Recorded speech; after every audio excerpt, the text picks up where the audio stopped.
The plans of Jagiellonia Białystok fans are clear. Tomorrow they will cheer on their team as it kicks off the new season at the top of the league. But on Saturday, the sporting competition will take a back seat. Fans from across the country will protest against illegal immigration to Poland. On Saturday at noon, it will not only be football fans who will be protesting. A protest to show our concern about migration policy in our country. The protest aims to show our concern, our solidarity against everything negative that is happening both on the western Polish-German border and on the Polish-Belarusian border. It was on this eastern border of Poland that border guard officers and soldiers patrolling the area along the barrier were again pelted with stones by migrants. A Molotov cocktail was also thrown at them. Yesterday alone, there were 110 attempts to illegally cross the Polish-Belarusian border. Meanwhile, on the Polish-Lithuanian border, the border guards prevented a man from India from illegally crossing the border. He tried to enter Poland by train and hid from the inspection in the toilet. What about those who have entered our country? Some of them are getting into fights. According to Gazeta Zielonogorska, in the village of Swania near Zielonogora, illegal migrants started a row in one of the houses which turned into a real fight. One of the residents informed us about the incident. As it turned out, the house was rented to accommodate immigrants brought to Poland from Germany. Until then, it had been peaceful there, and no one suspected that they could pose a threat. As we have established, these people have not taken up any work in Poland and are dependent on the state, that is, taxpayers. In Lubin, a 24-year-old Moldovan citizen was brutally beaten and raped by two of her compatriots. One of the men had been convicted of murder in his own country. Despite this, he entered Poland. As a woman, I just want to feel safe in my own country. I don't want to be afraid when I leave work in the evening. I don't want to wonder who is following me on the street. I don't want to read about another victim of a knife attacker or rapist. And this is Słubice in Lubusz province on the Polish-German border, and an attempt to push an illegal migrant into Poland. The man was pushed out of Germany by the local authorities, and the Polish border guard did not let him into Poland, so he camped out on the bridge for many hours, under the watchful eye of the Polish border defense movement. He made several attempts, and each time he returned to his side. A team of police or German border guard were already waiting for him, and it was clear from the gestures that they were sending him back to the Polish side. Ultimately, the migrant returned to the German side. However, before that happened, a German woman decided to do what the German authorities were unable to do. Let the boy go. Let the boy through. Are you stupid? The woman crossed the bridge on the Polish-German border and, behaving aggressively, shouted at the border guards, insulting them and trying to force them to let the illegal migrant through. Finally, she decided to throw the trash she was holding at the members of the citizen patrol. She attacked us, even though we did not express any aggression whatsoever. There was no reason for this person to attack us. She attacked us very vulgarly, shouting insults in German. This is not the first such case. There are people who are unstable, who attack us, provoke us, on both the German and Polish sides, so this is nothing new for us. Indeed, the Polish border defense movement is inconvenient for the Germans because it has repeatedly prevented them from shifting their problem, illegal migration, to Poland. This is a major obstacle for the German side, which is why the German side is obviously not in favour of this phenomenon, this initiative by Polish citizens. On the bridge in Słubice, a migrant was prevented from crossing our border. This was thanks to videos that were posted online. The man had been seen in Frankfurt on Oder for quite some time. The migrant who was pushed back by the German police in Słubice this morning had been camping in Frankfurt on Oder for a month. This photo was taken by one of the residents of Słubice. A month ago, he was already wandering around Frankfurt on Oder, near playgrounds and hanging around apartment buildings. We have testimonies from people who can confirm this, says the resident of Słubice. This is yet another embarrassment for the German authorities and proof that they are mainly sending us inconvenient and troublesome people. This time the German authorities failed, but the border defense movement warns that effective pushbacks by Germany are still taking place. Syria is once again on the brink of civil war. Initially, minor riots in the southwest of the country escalated into clashes between government forces and the Druze, and later also with Israel. We are calling all the world to help us and to call the government, if we can call this a government, to stop those terrorist attacks on our people. And that's why we are here on the border, to reach our voice to all over the world, to stop this killing and murder against our people in Syria. Syria is a multi-ethnic complex puzzle. In the south of the country, in the Silveda region, there is an ethnic enclave of Druze. The authorities in Damascus took advantage of the unrest in the region to send their soldiers there, thus violating the agreement with the local authorities. There were clashes, executions and the humiliation of civilians. The scale of crimes committed by pro-government forces is unknown, but even the Syrian government admits that crimes were committed. The Israeli government sided with the Druze. We are committed to maintaining the southwestern region of Syria as a demilitarized zone. We are also active in Syria. We will not allow a return to a situation where a second Lebanon is created there, and we are also committed to protecting the Druze population. I hope we will not have to operate again. This depends largely on what is understood and done, and also not done in Damascus. Israel responded decisively. It launched an airstrike on the Syrian General Staff headquarters in the government centre in the capital, Damascus, right next to the Ministry of Defence and the presidential palace. The attack was recorded by journalists reporting live on events in Syria. The Syrian authorities clearly understood Israel's determination and withdrew their troops from Druze-controlled areas during the night. We are not among those who fear war.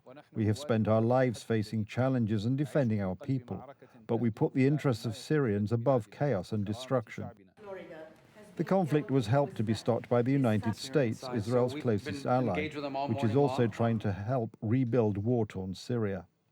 Headwinds, the Druze community, and it led to an unfortunate situation and a misunderstanding, it looks like, between the Israeli side and the Syrian side. So we've been engaged with them all morning long and all night long with both sides, and we think we're on our way towards a real de-escalation and then hopefully get back on track and help. The Druze are an Arab, ethnic and religious minority living in Lebanon, Israel and Syria, where they have always remained neutral towards the authorities, who have so far respected their sphere of influence. The Israeli Druze and the Druze in Syria do have long and close ties. Certainly the Golan Heights Druze on the Israeli side, if you want to call it the Israeli-occupied Golan Heights, have very close ties to the Syrian Druze because many of them actually have intermarried and traveled back and forth. However, there are fears that some of the Islamic extremists who now make up the Syrian army may seek to carry out a bloody crackdown on them, as they did recently with the Kurds and Alawites in Latakia, where a massacre took place. The situation of minorities in Syria has deteriorated significantly. Christians, Druze, attacks on churches, explosions, executions in the streets, persecution. All of this is very disturbing. At the end of June, there was an attack on the Greek Orthodox Church of St. Elias in Damascus. A man opened fire on the faithful and then blew himself up during Mass. 25 people were killed. I lost my entire family. What did they do wrong? What did they do? They just came to pray. How can you do something like that to another human being? President Ahmed al-Shara, who has been ruling Syria since the end of last year, is in a difficult situation. The country remains weak and divided, and the more it opens up to international cooperation that could help rebuild the country, the stronger the resistance from Islamic radicals becomes, threatening the stability of a war-torn country where most of the population is struggling with extreme poverty.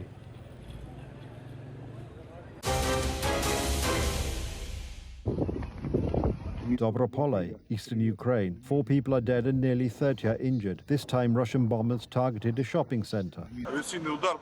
A powerful FAB-500 bomb attack took place in the center of Dobropole, specifically in the Aurora shopping center, which was open at the time. The second floor collapsed onto the first. Rescue and search operations are continuing. So far, we have recorded 75 damaged buildings, including 54 pavilions, 13 damaged residential buildings and 8 vehicles. In eastern Ukraine, the Russians are regaining air superiority. Bombing raids and missile attacks are a daily occurrence. One defensive tool that could stop such attacks are Patriot launchers. Kiev is currently short of them, But this is set to change thanks to Donald Trump's most recent decision. They're already being shipped. From what countries? They're coming in from Germany and then replaced by Germany, and in all cases, the United States gets paid back in full.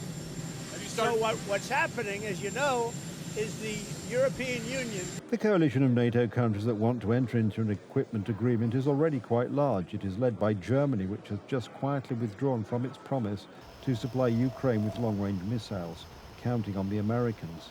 According to analysts, this is predictable behavior on Berlin's part. Germany is systematically beginning the process of strengthening its armed forces and modernizing its Taurus missile arsenal to respond to changes on the battlefield, to make them even better and more accurate in striking ground targets, and extend its service life beyond 2035. This is, of course, solely for the needs of the German armed forces, as opposed to sending those rockets to Ukraine, where they are needed. The Nordic countries are also declaring purchases in the United States. The Netherlands and Norway have already declared purchases of entire Patriot batteries for Ukraine. We're looking into that, and we're looking into that with a positive inclination. As you may know, the Netherlands already does a lot, including on air defense, from Patriots missile systems, missile batteries, to F-16s, up to manpads, up to 1.4 billion in drone cooperation between the Netherlands and Ukraine, up to radar systems against incoming drones, etc. We will look into what we can do also in relation to Mr. Trump's announcements and take it from there. Unfortunately, the enthusiasm is not universal among NATO members. France allegedly unequivocally rejected the American proposal. According to Western media, Macron wants to profit from cooperation with Kiev and avoid spending money on the American market. What's more, he is urging other member states to do the same. France, whose President Emmanuel Macron has long pushed for Europeans to build up their own defence industrial base by buying locally, was a notable omission from the list. Paris will not join the initiative to buy US weapons for that reason, according to two French officials with knowledge of the issue. This is surprising considering Europe's modest defence sector production capacity. The United States has stockpiles and production capacity, while in Europe the challenge is to increase ammunition production, not to mention tanks, aircraft and air defence systems. On the other hand, France has been competing with American arms companies for years. In fact, it often lobbies on the European political scene on behalf of its own companies, trying to squeeze out competition from across the Atlantic. This was also the case in Poland a decade ago.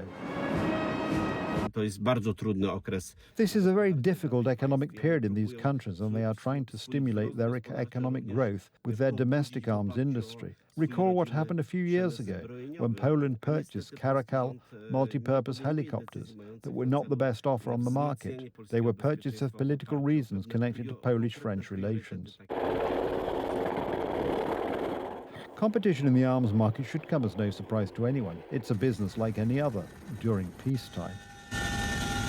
The situation changes dramatically during wartime, and equipment deliveries are urgently needed. In this case, it is clear that the only country with the resources and capabilities to support Ukraine is the United States.